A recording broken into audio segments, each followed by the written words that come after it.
Kështu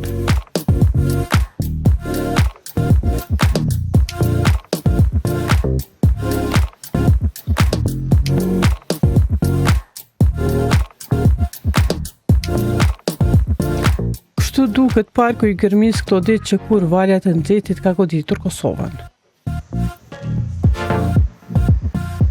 Situatë ngjashme paraqitet edhe në hapësirat e tjera të gjelbra të Prishtinës, ku qëndrimi i qytetarëve po bëhet gjithnjë e më i vështirë.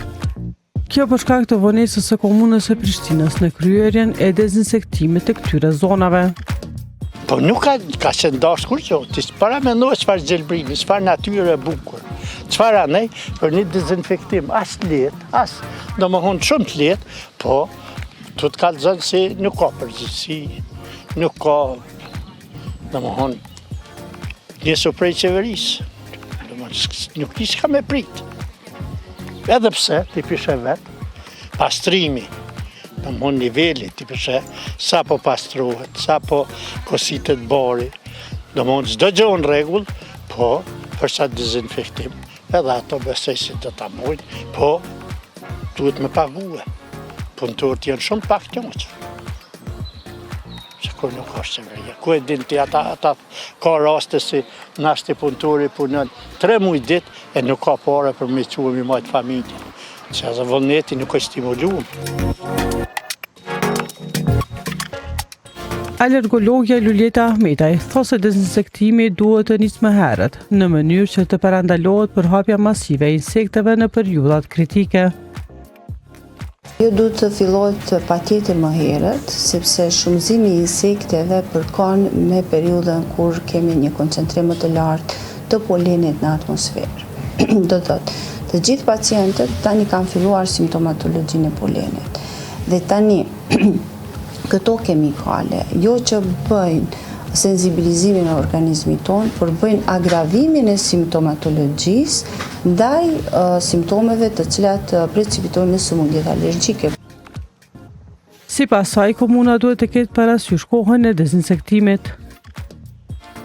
Një komunikat paraprake në lidhje me asë me çfarë preparatesh bëhet së pari dezinsektimi i tillë. A janë preparate me bazë organike apo inorganike, sepse të gjitha kanë bazë kloratet ose amoniumin ose peroksidin e hidrogenit e tjerë, do të thotë qytetarët duhet të kenë paraprakisht një informacion se me çfarë është duke u bërë dezinfektimi i tillë.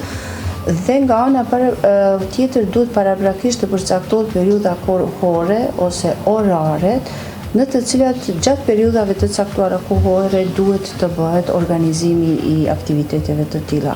Absolutisht nuk duhet të ndërmiren në kuadër të frekuentimeve të shpeshta të njerëzve.